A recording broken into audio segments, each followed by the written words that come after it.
और हमारी सबसे प्रार्थना है, अपने बूढ़े माता पिता की सेवा करो। जो बूढ़े माता पिता का अपमान कर रहे हैं, बूढ़े माता पिता को कष्ट दे रहे, खोपड़ी के बल खड़े होकर तपस्या करो, फिर भी नरक जाओगे। पक्की बात समझ लेना। आज का जो समय वातावरण जो बढ़ रहा, बहुत ही निंदनीय बात है कि जिन माता पिता ने हमको इतना बड़ा किया उन पर हम हाथ उठावें। आज हम सत्संग में भी बोले कि देखो कैसे बूढ़ी माई को मार रहा है जवान लड़का लातों से, देखो कैसे माता पिता को बहू और बेटा मिल करके मार रहे हैं दरवाजा बंद करके। अरे यार, उसकी कोख में तुम पले हो, दूध पिलाया है, वो तुम्हारी सौत फेंकी है, वो माँ है, वो पिता। बुढ़ापा में बुद्धि खराब हो जाती है। बूढ़े लोग कुछ भी बोलते रहते हैं, चाहे जितना आप अच्छा भोजन दो, वो सबसे निंदा करेंगे कि लड़का ये बहू हमको बहुत कष्ट देते। वो तुम्हें सहना होगा, चुपचाप सहकर उनकी सेवा करो तो भगवान की कृपा हो जाएगी। इस समय सबसे ज्यादा हमें आवश्यकता है अपने घर गृहस्थी के धर्म का निर्वाह करने की। जो गृहस्थी में वो बात अच्छे से समझे। ये जो आज का वातावरण चल रहा है, गृहस्थी का सत्यानाश करने वाला चल गया है। देखो, गृहस्थों में ही तो हम लोग पैदा हुए हैं, गृहस्थों में ही हमारा पोषण हो रहा है, गृहस्थों में बड़े बड़े परमहंस भिक्षा मांगते हैं। आपका गृहस्थ धर्म बेकार तो सब कुछ बेकार हो जाएगा, क्योंकि आपसे ही सब धर्म चल रहे हैं।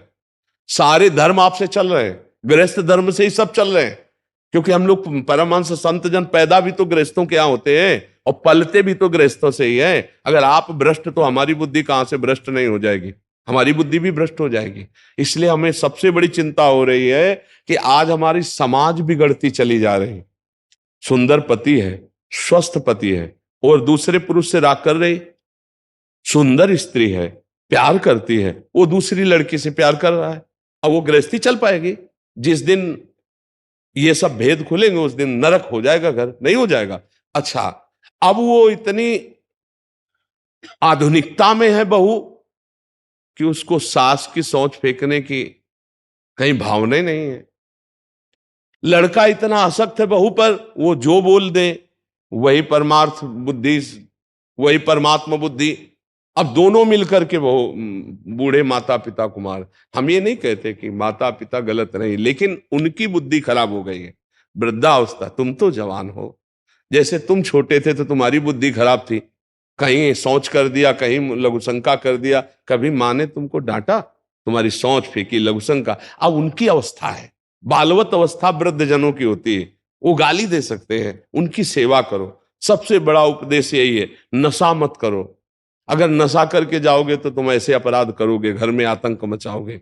ये गंदा भोजन मत करो, नहीं बुद्धि भ्रष्ट हो जाएगी। और हाथ जोड़कर प्रार्थना है, सबसे बड़े भगवान, मंदिर जाओ या ना जाओ, अपने माता पिता की सेवा कर लो, भगवान प्रसन्न हो जाएंगे। बूढ़े माता पिता की दुर्दशा देख करके ऐसा लगता है आज हमारी समाज को क्या हो रहा है। अरे ऐसे मार रहे जैसे जानवर को मार रहे हो, बूढ़े माता पिता को। आप लोग तो इस विषय को देखते होंगे, जानते होंगे। तो अब बताओ, हम कौन सा ज्ञान तुम्हें दे दे जिससे तुम्हारे को आत्म शांति हो जाएगी? जब माता पिता भगवान के रूप है, उनका अपमान किया जा रहा है, और मंदिर में जाके तुम जल चढ़ाओ, आरती करो या तुम भोग लगाओ, भगवान लेंगे? वहां बैठे भूखे भगवान बैठे हैं, वहां तुम्हारा इंतजार कर रहे हैं कि मेरा बेटा, और बेटा उनके साथ बर्ताव ऐसा कर रहा है। सबसे ज्यादा समय समाज के सुधार में चरित्र का है। आज हमारा नया समाज चरित्रहीन होता चला जा रहा है, और ये समझ में नहीं आ रहा, इसे आधुनिकता समझा जाता है। अरे पुराने जमाने की ये बातें हैं, तो आज के जमाने में क्या करोगे फिर? ये बेविचार करोगे तो तुम्हें परस्पर प्रेम रहेगा क्या? तुम्हारे सामने पत्नी किसी और तुम किस कहीं और, तो संतान, फिर परिवार, फिर प्रीति, फिर धर्म, फिर मर्यादा, कुछ नहीं, डोल के भीतर पोल। क्या गृहस्थी धर्म रहेगा, क्या भागवतिक धर्म रहेगा, क्या मर्यादा रहेगी? ये बहुत गलत चल पड़ा है, और कैसे भगवान संभालें? कलयुग का बहुत बड़ा विचित्र रूप ये नाटक फैल गया। ये जो गर्लफ्रेंड बॉयफ्रेंड लिविंग रिलेशन, जो क्या क्या कहते हैं दलित दुराए, ये बहुत बुरी हो गई। देखो, पहले हमने देखा जब तक ब्याह नहीं होता था बच्चे ब्रह्मचर्य रहते, जानते ही नहीं थे संसारिक। अब वो मोबाइल चल गया ना, सब जाने। और जब ब्याह हुआ तो आजीवन एक दूसरे की गलतियों को सहते हुए वो एक ही घर में रहते। तलाक शब्द हमने कभी नहीं सुना, संबंध विच्छेद कभी शब्द नहीं सुना हमने, कि वो एक दूसरे से नहीं, ऐसा कभी नहीं सुना, गांव में तो कभी नहीं सुना। आजीवन निर्वाह करते थे। हाँ, थोड़ी उद्दंडता होती, थोड़ा उस पड़ोस वाले संभाल देते थे, भाई मारपीट मत करो, लड़ाई झगड़ा मत करो, थोड़ी बड़ी बातों में आपस में। लेकिन ये चरित्रहीनता कि स्वस्थ पति है, स्वस्थ परिवार है, आप उसका त्याग कर किसी और पुरुष से, या स्वस्थ पत्नी है, सुंदर पत्नी, आप उसका त्याग कर किसी, अब उस परिवार की हालत क्या होगी? बड़े पढ़े लिखे हो, बड़े बुद्धिमान हो, लेकिन चरित्रहीन हो, क्या है? हमारी यही बात समझ में, तो फिर तुम माता पिता की सेवा करोगे अपने? तुम्हारे अंदर तो उद्दंडता सवार रहेगी। तो आज का समय जो है, सत्संग सुनो। हम कह रहे भगवान की भक्ति से ज्यादा ये अपने परिवार की भक्ति कर लो। अगर परिवार की सही भक्ति कर लोगे तो भगवान की भक्ति हो जाएगी, क्योंकि परिवार में भगवान ही विराजमान है। पत्नी में भगवान है, पति में भगवान है, पुत्र में भगवान है, माता पिता में। एक गृहस्थी अगर सम्यक रूप से सुखी नहीं है तो तुम क्या कर सकते हो? रुपया से केवल सुख मिलता है क्या? आचरण, पवित्रता और व्यवहार, ये तीन चीजें सुख प्रदान करती हैं। आपका व्यवहार सत्य है, निश्चल है, कपट रहित है, धर्म पूर्वक है, आप पवित्र आचरण वाले हैं, आप बहुत सुंदर गृहस्थ रहेंगे। लेकिन आज हम देख रहे हैं कि गृहस्थी की हालत खराब होती चली जाए। पति पत्नी में विश्वास नहीं रह गया है, माँ बेटे में विश्वास नहीं रह गया, भाई भाई में प्यार नहीं रह गया। क्या होता चला जा रहा है समाज का? थोड़े से धन के लोभ में, थोड़े सी जमीन के लोभ में सगा भाई अपने भाई की हत्या कर देता है, सगा बेटा अपने माता पिता को कष्ट दे रहा है। तो इसलिए हमें लगता है सबसे ज्यादा इस समय आवश्यकता है अपने परिवार की प्रेम रस्सी को मजबूत करना। एक परिवार, एक गृहस्थी में 5 लोग हो, वही प्रेम से जीना सीख जाओ तो बहुत बड़ी आराधना हो जाएगी। बूढ़ी माँ है, चल नहीं पा रही, उसे लात से मार रहे हो, डंडे से मार रहे हो, यार नरक का भी तो होश रखो कि तुम्हें, तुम्हारी दुर्दशा क्या हो जाए। फिर ऐसे ही लोग जब गाड़ी में बैठ के चलते ना, तो ऊपर से पूरा ट्रक पलटता है उनके ऊपर कि सांस भी ना ले पाओ, वहीं पिचक जाओ। फिर या आग लग जाती है, उसी गाड़ी में जल जाते हैं। कर्म न बिगड़ने पाए, हम बार बार सबसे प्रार्थना करते, कोई किसी का सुख दुख देने वाला नहीं, किसी का आशीर्वाद काम नहीं करेगा, तुम्हारे आचरण, तुम्हारे कर्म ही तुमको सुख दुख देंगे। इसलिए भाई अच्छे कर्म करो और अपने बुजुर्गों के कर्मों की तरफ मत देखो। वो बूढ़े हो गए, जैसे बच्चा ऐसे बूढ़ा हो जाता है। बूढ़े की सेवा भगवान की सेवा है। हमें बहुत इस समय तरस आता है जब बूढ़े बूढ़े लोग परेशान घूमते हैं कि हमारे बच्चे ने निकाल दिया, या उनको पीटते। ये आज हम सत्संग में भी इसीलिए बोले और यहाँ भी बोले, ये बहुत जरूरी है। वो बूढ़े शरीर में सच्चिदानंद भगवान मां के रूप में है। ऐसा मत करो कोई अपने माता पिता के साथ। आपको स्वस्थ किया है, आप लेबरी करके कमाओ, 2 रोटी उनको पवा दो, मारो मत, डंडा मत चलाओ। नहीं तो फिर जब भगवान का डंडा उठेगा तब तुम किसी काम के नहीं रह जाओगे। बात ध्यान रखना, बहुत सावधानी से जी लो। ये मनुष्य जीवन भगवान की कृपा प्राप्त करने के लिए, यदि भगवत प्राप्ति न कर पाए तो अन्य योनियों में जाना पड़ेगा। बहुत दुर्दशा है अन्य योनियों की। देखो, जंगल में कांटा लग गया अगर किसी पशु को, पक रहा है, अब वो दवाई तो नहीं हो सकती ना। अच्छा, कोई मांस खाने वाले जीव, जैसे किसी जीव को पकड़ लिए और वो खा रहे हैं, जब तक वो मरेगा नहीं तब तक जिंदा नोच नोच, वो हम ही तुम है। ये सब मन में सोचा करो।